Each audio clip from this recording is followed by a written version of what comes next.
la session de combat, je ne vais pas énormément parler. On va surtout mettre en pratique en combattant. Donc, est-ce que quelqu'un peut lire le fameux verset Ephésiens 6,12, même de mémoire, Christian par exemple? Nous n'avons pas à... Nous n'avons pas à lutter contre la chair et le sang, mais contre les principautés dans les lieux célestes.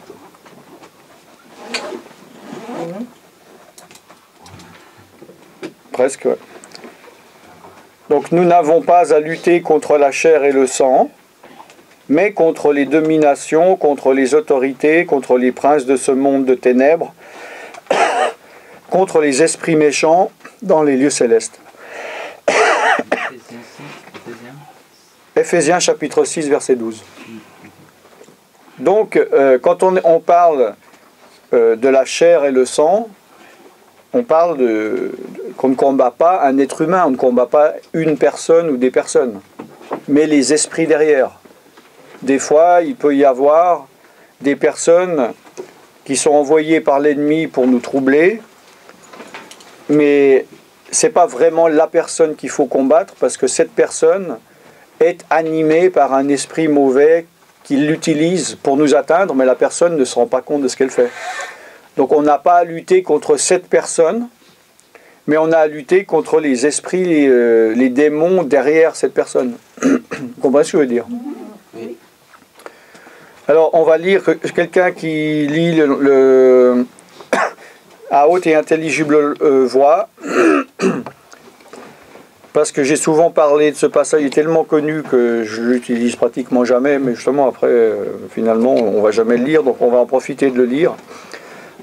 Si quelqu'un peut lire donc Ephésiens chapitre 6 du verset 10 jusqu'au verset 18.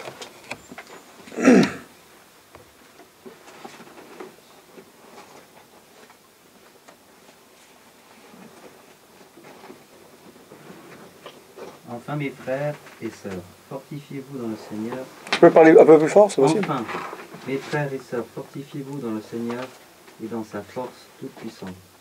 Revêtez-vous de toutes les armes de Dieu afin de pouvoir tenir ferme contre les manœuvres du diable.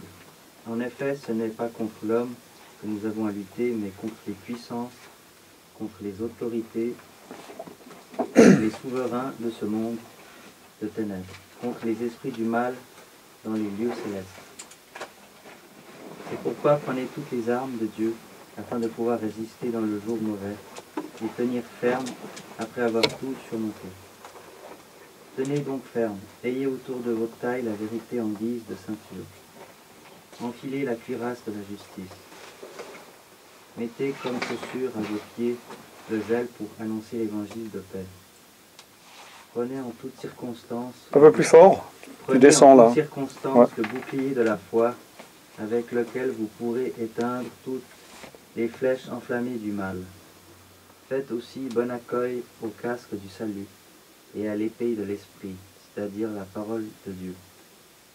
Faites en tout temps par l'esprit toutes sortes de prières et de supplications. Veillez à cela avec une entière persévérance et en priant pour tous les saints. Ok, merci. C'est la 21? C'est la Louis II 21? Oui. Ouais. Bon. C'est pas vraiment ça le texte. Non, mais bon, il faut bien qu'ils vendent des livres, quoi. Donc, comme je l'ai dit, quand il est dit nous n'avons pas à lutter contre la chair et le sang, ou les hommes, je ne sais pas ce qu'il a dit dans cette version trafiquée, mais nous devons combattre contre les esprits. D'accord? Il est dit, on ne doit pas combattre contre la chair et le sang, mais contre les esprits. Il ne faut pas oublier, donc ça veut dire, il n'y a pas la phrase « nous devons lutter contre les esprits ». Mais cette tournure de phrase veut dire « nous n'avons pas à lutter contre la chair, mais nous devons lutter contre les esprits ». Il y a un combat à mener contre les esprits dans les lieux célestes. Au niveau du combat spirituel, il y a deux écoles, si j'ose dire.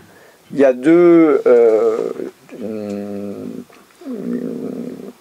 clans dans l'Église. il y a ceux qui disent qu'il faut combattre contre les esprits, puis il y a ceux, en gros, qui disent il ne faut pas du tout combattre. D'accord? Il y a beaucoup d'églises, ils vont dire Jésus a tout accompli, les démons sont désarmés, ils ont perdu, il faut regarder à Jésus et jamais s'inquiéter des démons. Voilà. Et il y a l'autre côté, ceux qui disent il faut au contraire combattre. Maintenant, dans ceux qui disent qu'il faut combattre, il y en a qui sont peut-être aussi dans l'extrême, c'est-à-dire de voir un peu des démons partout, même là où il n'y en a pas, et de tout attribuer aux démons, et de peu importe le problème qui est dans sa vie, ça va être forcément un démon, il va falloir chasser un démon. Voilà. Moi je pense qu'il faut simplement avoir le discernement, et ça ne sert à rien de chasser un démon qui n'est pas là, comme Paul qui dit il ne faut pas comme une épée frapper dans l'air. Si on utilise son épée pour frapper, il faut frapper l'ennemi qui est en face, puis le frapper pour le tuer. Et pas frapper un ennemi imaginaire ou qui n'est pas là ou qui est à côté de là où on frappe. Donc il faut avoir le discernement pour savoir quand il faut combattre, et à ce moment-là, il faut combattre, et quand il ne faut pas combattre, parce que le problème ne vient pas d'un démon. Voilà. Il faut donc savoir quand combattre au bon moment, quand savoir ne pas combattre, et aussi comment combattre. Prendre l'autorité. Donc là, il donne l'exemple que nous avons comme une armure. D'ailleurs, souvent, il est parlé de l'armure du chrétien dans ce passage. Une armure, c'est quelque chose, une panoplie complète pour et se défendre et pour attaquer. Hein? D'ailleurs, il y a des objets comme l'épée ou le bouclier qui sont des objets qui sont utilisés pour les deux. C'est-à-dire autant pour attaquer que pour se défendre. Hein? Voilà. Donc, pour pouvoir résister dans le mauvais jour, il faut prendre toutes les armes de Dieu. C'est-à-dire, s'il nous en manque une d'armes, on ne va pas pouvoir résister. Parce que l'ennemi, normalement, quand il connaît l'armure de son ennemi, il va frapper là où il y a une faiblesse. Et une armure, on dit, il y a toujours une faiblesse. Et il ne va jamais frapper là où il n'a aucune chance. Donc s'il nous manque en plus une partie, l'ennemi le sait et il va nous attaquer là-dessus. Donc il faut avoir toutes les armes de Dieu pour pouvoir résister au mauvais jour, et après avoir tout surmonté, tenir ferme. Donc le combat, c'est pas seulement résister dans le mauvais jour, mais le combat, c'est également combattre pour tenir ferme une fois qu'on a la victoire. Parce que la grosse erreur, c'est de résister, de combattre dans le mauvais jour. J'ai la victoire, youpi, je fais plus rien. Et après, on a de nouveau une attaque. Et il y a des gens qui passent comme ça, sans arrêt, que des attaques, que des attaques, que des attaques, parce qu'ils se relâchent une fois qu'ils ont pris la victoire. Il faut donc tenir ferme après avoir tout surmonté. Il redit là au verset 14, tenez ferme. Donc il y a la notion de la persévérance dans le combat. Alors, et bon, je ne veux pas rentrer là dans le détail, parce que c'est pas une étude sur cette armure, mais il y en a plein Internet, hein, des études sur cette armure.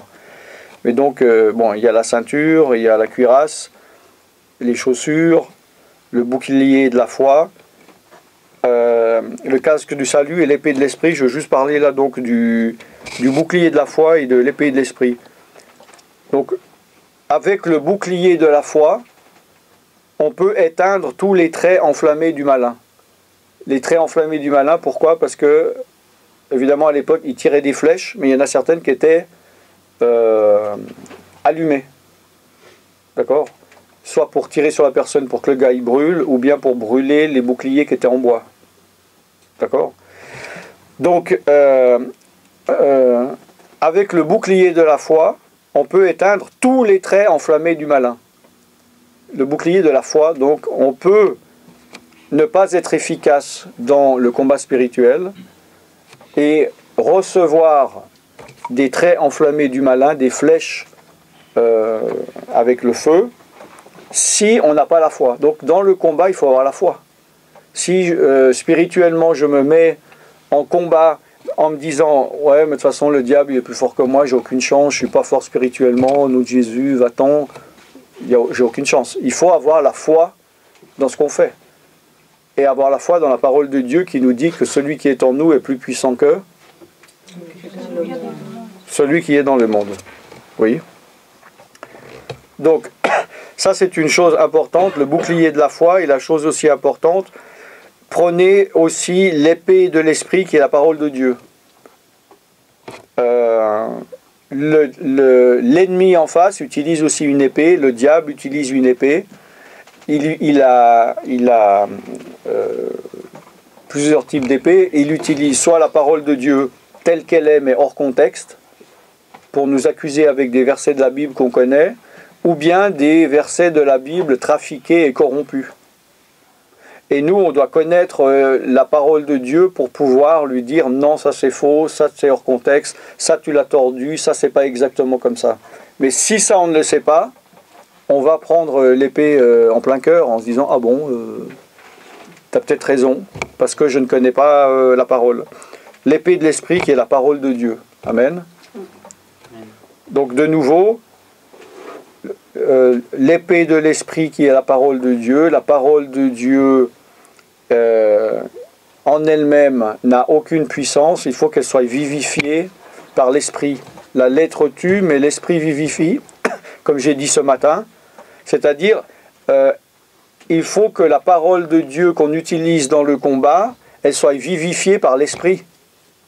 C'est pas avec des esprits, avec des versets religieusement utilisés que on va réussir à combattre les frappes de l'ennemi. Vous comprenez ce que je veux dire?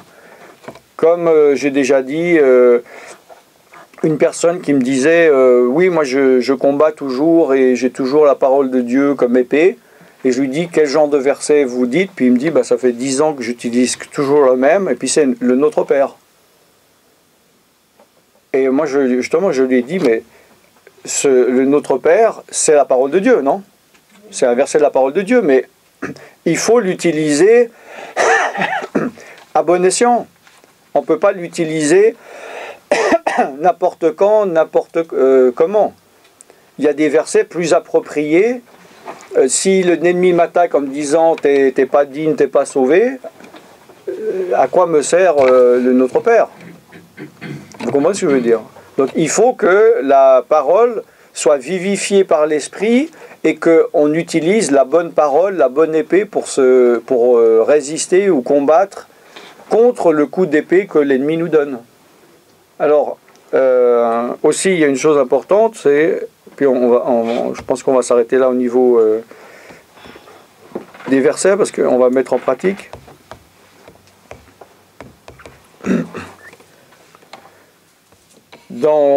Quelqu'un peut lire à plus haute voix que David, là, parce que vraiment, j'entends à peine, hein, puis c'est assez... Si tu veux lire, tu peux lire, mais essaie de parler plus fort, s'il te plaît. Bon, on a... c'est vraiment un verset au milieu d'une grande phrase, donc on va le lire. Dans 2 Corinthiens 6, 7. 2 Corinthiens chapitre 6, verset 7.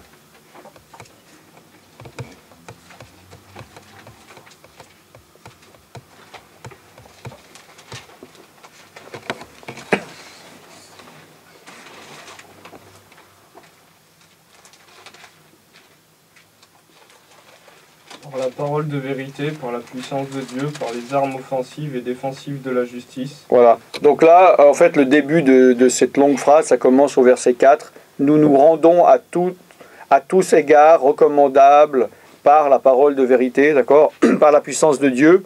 Mais ce que je voulais dire, c'était les armes offensives et défensives de la justice. C'est-à-dire, nous n'avons pas que des armes défensive. Beaucoup de chrétiens, ils ne combattent justement que pour se défendre.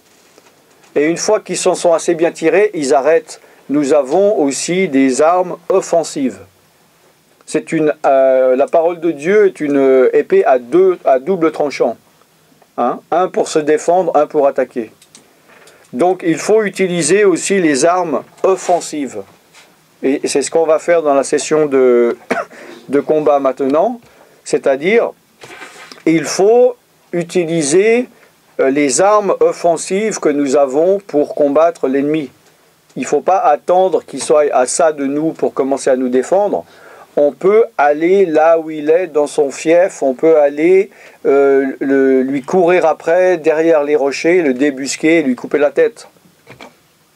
Alors que la plupart des chrétiens, c'est « Oh, je ne veux pas embêter les démons, c'est vraiment quand ils sont tout près de moi que j'en peux plus, que je commence à me défendre et que je suis content quand j'ai pas trop pris de mauvais coups. » Non, nous sommes plus puissants que le diable, on doit aller sur son terrain, on doit aller le débusquer, on doit le chasser, il doit fuir devant nous. Non, amen? Amen. Amen. Est-ce qu'il y a des questions?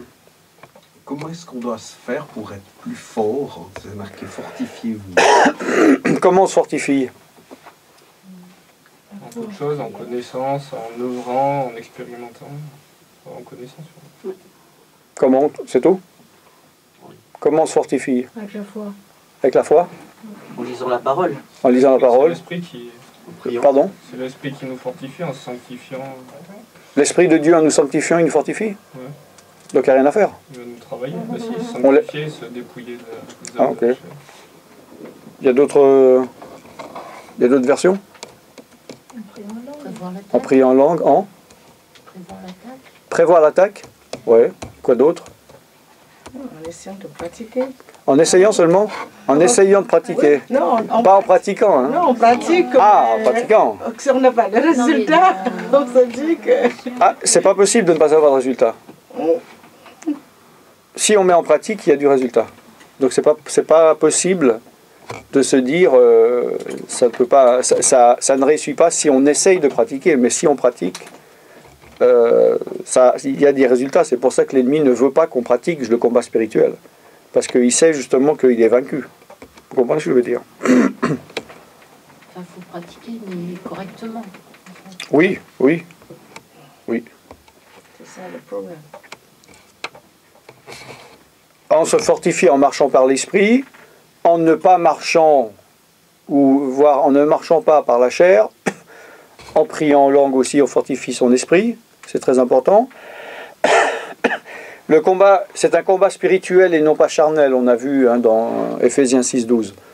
Donc, il est vrai qu'il y a un moment donné, si on combat en français ou dans notre langue maternelle, on est très limité dans les choses qu'on peut dire ou qu'on perçoit ou qu'on comprend. Et là, le parler en langue devient très utile pour qu'on puisse dire les choses dont on n'a pas conscience charnellement ou intellectuellement. Vous comprenez ce que je veux dire?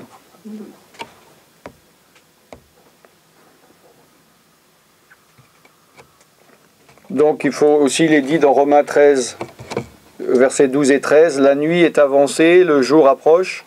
Dépouillons-nous donc des œuvres des ténèbres et revêtons les armes de la lumière. »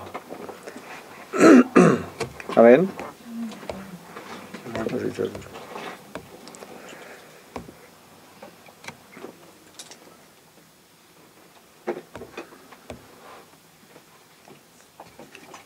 Donc Paul aussi a dit à Timothée, 2 Timothée 4,7, « J'ai combattu le bon combat, j'ai achevé la course, j'ai gardé la foi. » Le bouclier de là.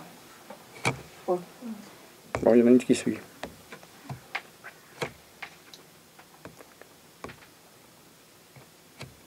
Et là, c'était juste avant de se faire descendre Descendre.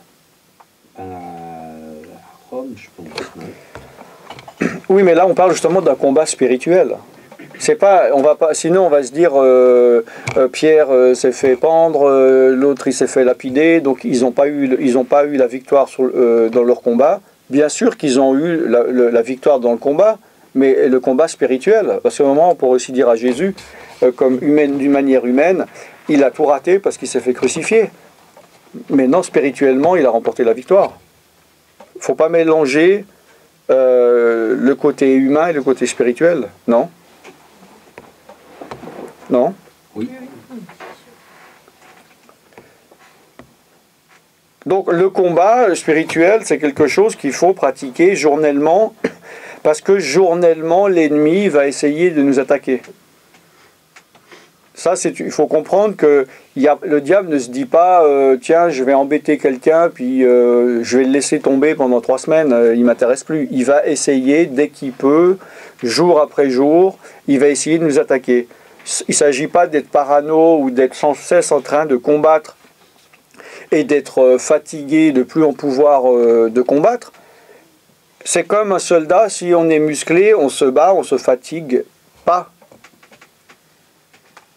Et on remporte des victoires, on se fortifie au contraire. Plus on combat, plus on se fortifie. Mais si nous ne combattons pas, nous sommes vaincus par l'ennemi. C'est pour ça que l'ennemi ne veut pas que nous rentrions dans un combat spirituel. Vous comprenez ce que je veux dire? C'est pour ça que dans les milieux religieux, où ils ne font pas cas du domaine spirituel ou du combat spirituel, ils gardent les gens dans un sommeil spirituel et ils disent qu'il ne faut surtout pas combattre. Vous comprenez ce que je veux dire? Donc l'ennemi a gagné, donc oui c'est vrai, il les attaque moins, puisqu'ils sont exactement là où le diable veut qu'ils soient. Mais si on se lève pour combattre, l'ennemi va contre-attaquer. Mais nous avons la victoire, yes. Mais attaquer l'ennemi, ça veut dire délivrer les personnes, dire des versets de la parole de Dieu pour délivrer du démon. C'est attaquer. Ça peut être avec des paroles en français, ça peut être avec des paroles, donc de la prière en français, ça peut être avec des versets de la Bible, ça peut être avec le parler en langue. Oui. Pas forcément pour les autres personnes, pour soi-même aussi, si nous sommes attaqués. Il y a des questions? Qui n'a jamais pratiqué le combat spirituel? Donc j'en formule pour être sûr, parce qu'après vous allez dire que vous n'avez pas compris. Donc ici, tout le monde a pratiqué le combat spirituel. Oui. Oui. Donc on est d'accord. Donc combien de temps vous pratiquez? Quelle est votre fréquence? 1 heure. Par jour. Ouais, de quelle manière? Je vais dans ma chambre, je m'isole et puis voilà, j'allume une bougie et puis je prie selon l'Esprit Saint. Je loue Jésus. Tu loues Jésus? D'abord, ouais, je loue Jésus. Ouais. Après, voilà, je chasse tout mauvais esprit. Ok. Puis la bougie, elle sert à quoi? C'est la lumière, ça représente Jésus. Ok, d'accord. C'est bien, mais c'est pas... C'est ni bien ni pas bien. C'est... Ah. Et ouais, David? Moi, c'est pas en 1 heure d'un coup, mais c'est par moment. Tu combats comment? Je peux combattre n'importe où, ça peut être dans la rue, dans un tram, un endroit où si je me sens vraiment une présence, quelqu'un qui est très mal, Ouais. mauvais autour près de moi. Ah, mais tu combats pour les autres ou pour toi aussi? Pour me protéger. Combattre Ah, ok. quelque chose qui est négatif, faut pas que je me fasse avoir, soit parce que quelqu'un, je sais pas, n'importe. Et tu vas dire quoi comme genre de... J'en sais rien. Tu vas dire quoi comme genre de phrase? Là, je dis des phrases du style je refuse toute tentation venant de telle personne, au nom de Jésus-Christ. Ah, ok. C'est des proclamations. Si j'ai l'impression que c'est spirituel, comme hier, j'avais un mal de tête. Ouais. Puis je comprenais pas parce que toute la journée c'était bien passé. Puis Noémie avait le même mal de tête. Ouais. C'est bizarre, on s'est dit qu'est-ce qu'on a mangé et tout. Ouais. Puis en fait, on a prié, on rentrait en bus PPG, là. On a prié dans le bus et puis au bout de 2 minutes, on n'avait plus du tout mal à la tête. Ok. On est passé d'un coup. Donc Ouais. là, on a compris cette espèce. Mais c'est pas toujours aussi évident. Et tu pries en langue des fois ou pas pour le combat spirituel? Non, pas forcément. Non. Bah, ça serait une bonne idée de le faire, moi je Si trouve. j'y arrive pas, je sais pas quoi dire, oui. Mais sinon, c'est plutôt en parole. Moi, j'insiste sur le côté du parler en langue maintenant. C'est-à-dire, qu'est-ce que c'est le parler en langue? Oui. C'est quoi le parler en langue? C'est Lévi. la langue de Dieu. C'est la langue de Dieu? C'est un don de l'esprit. C'est notre esprit qui s'adresse à Dieu sans passer par notre intelligence. Ouais. Puis on peut apprendre dans quelle école? L'école du Des parler cours. en langue. Bah, c'est un don de Dieu qu'il faut rechercher et que Dieu donne comme il veut. Vous parlez pas en langue? Je parle avec mon cœur, mais... Moi, c'est pas pareil. À l'intérieur de moi-même, mais... Non, parler en langue, c'est parler par son esprit. Vous avez déjà entendu parler ici, quand on parle des paroles que vous ne comprenez pas? Oui. Bon, il y en a qui parlent mal français, mais sinon, c'est du parler en langue.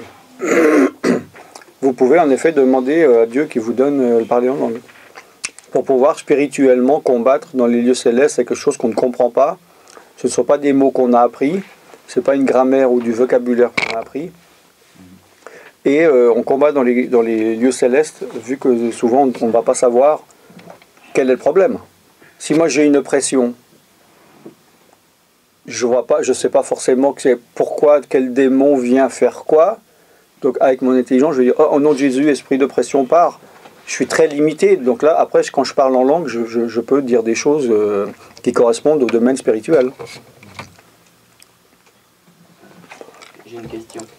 Ouais. Si on veut l'aider à délivrer quelqu'un, c'est mieux de prier avec lui à sa présence ou on peut prier à part? Quelqu'un qui demande ou qui est d'accord d'être délivré ou quelqu'un qui n'a rien demandé? Il n'a rien demandé, mais on sent qu'il y a des esprits mauvais. Bah, s'il n'a rien demandé, il ne faut pas le faire devant lui parce qu'il ne va pas comprendre ce que tu es en train de faire. Mais ça marche la même chose si je le fais après. Ouais. Spirituellement, oui, au niveau de la distance n'a rien à voir. Moi, j'ai prié des gens à des milliers de kilomètres. Ouais. Il y a eu des résultats. Donc, quelle autre personne, comment vous combattez spirituellement? Inma, alors. Après, on langue. Ouais, tous les jours? Mais quand j'ai des attaques, oui. Voilà, justement, il faut éviter de tomber dans ce biais d'attendre d'avoir des attaques. Parce que tu peux aussi éviter des attaques en étant toujours dans le combat. C'est-à-dire, en étant toujours dans le combat, tu vas moins être fatigué qu'en n'étant pas dans le combat, puis de commencer le combat quand tu as un démon à la gorge, quoi.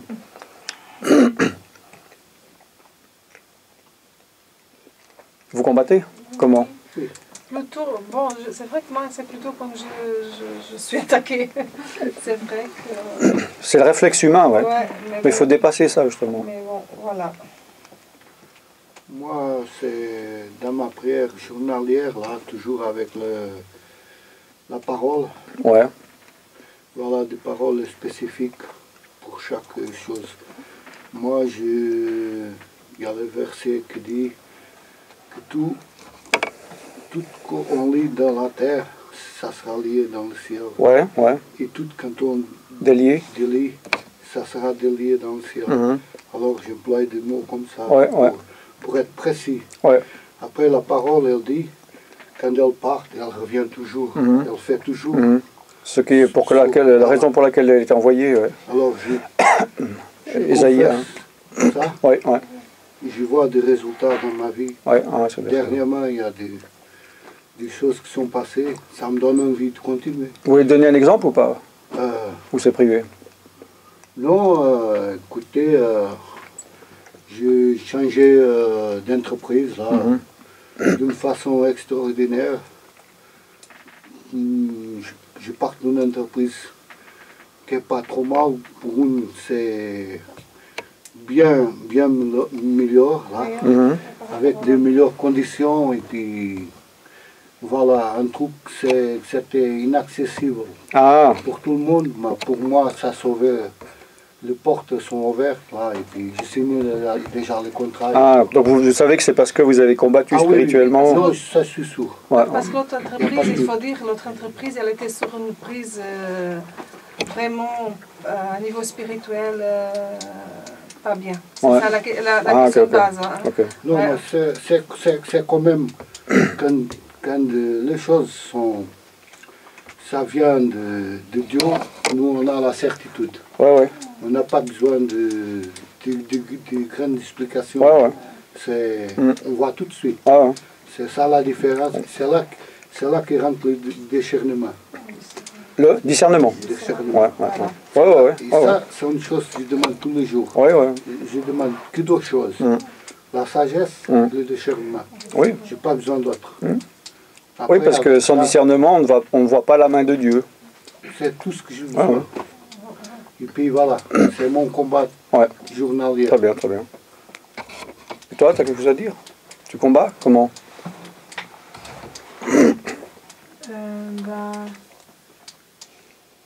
Je prie et j'essaie de faire de mon mieux.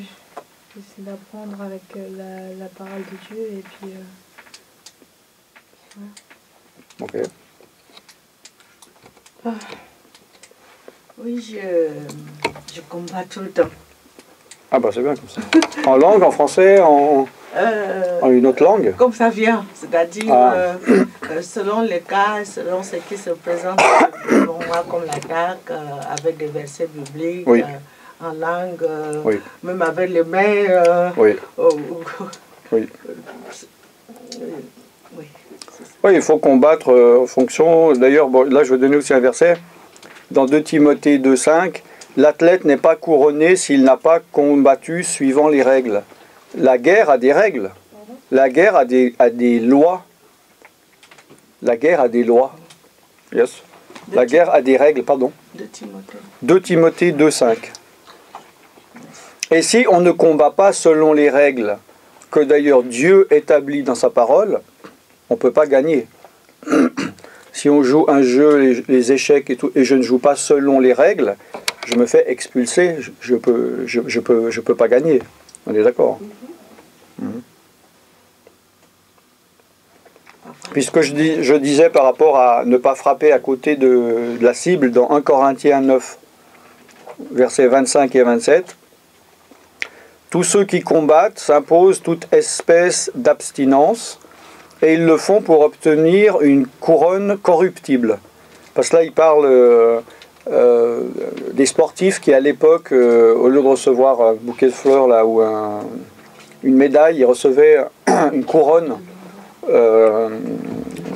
Alors selon les moyens, soit de comment on appelle ça, de fleurs ou tout ça, ou des choses moins corruptibles. Donc ils le font pour obtenir une couronne corruptible, mais nous le faisons pour une couronne incorruptible, dont nous avons parlé ce matin, la couronne. Hein. Moi donc, je cours non pas comme à l'aventure, je frappe non pas comme battant l'air, mais je traite durement mon corps, et je le tiens assujetti de peur d'être moi-même rejeté après avoir prêché aux autres. Donc il dit, je cours non pas comme à l'aventure. Courir à l'aventure, c'est-à-dire courir n'importe où, dans n'importe quel sens.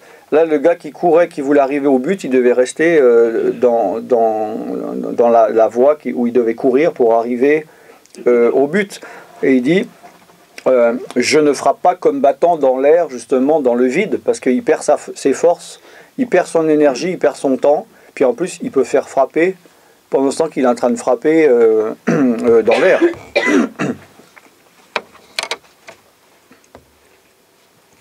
Amen.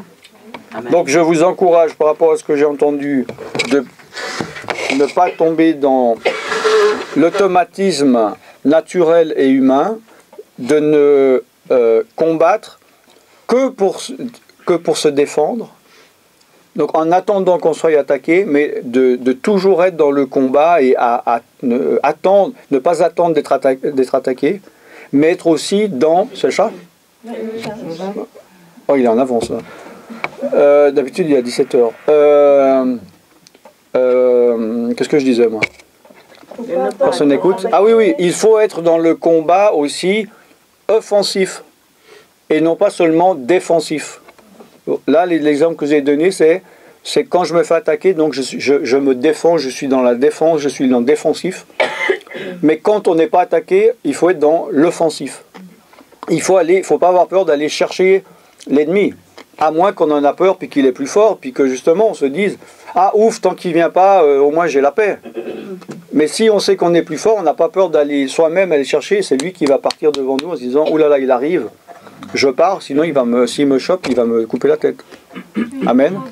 Oui. Le problème est aussi de savoir frapper dans quel sens. Quand je suis attaqué, je sais que c'est dans ce domaine, là j'attaque. Oui. Mais quand je ne sais pas comment... Alors justement, parler en langue.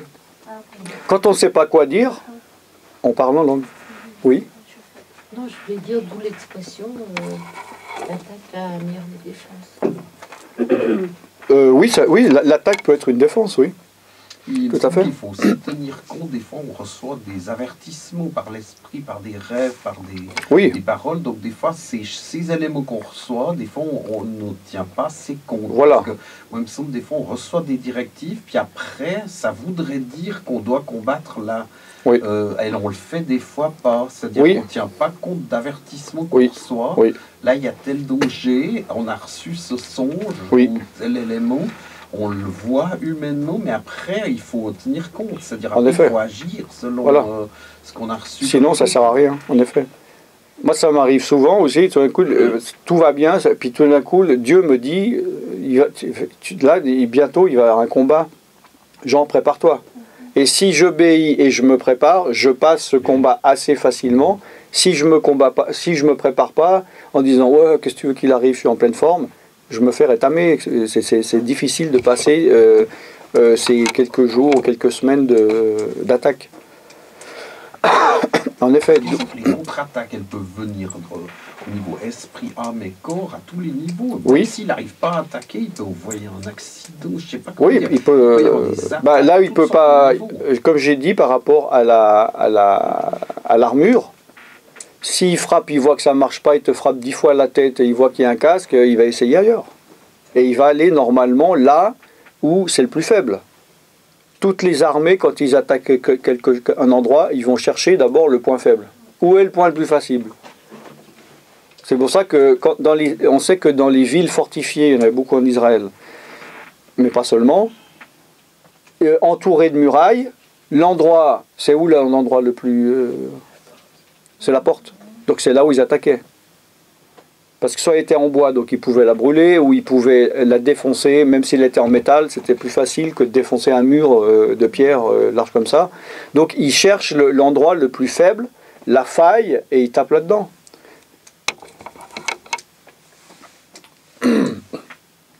Amen. Amen. Bon, on va mettre en pratique maintenant? Oui. Ok.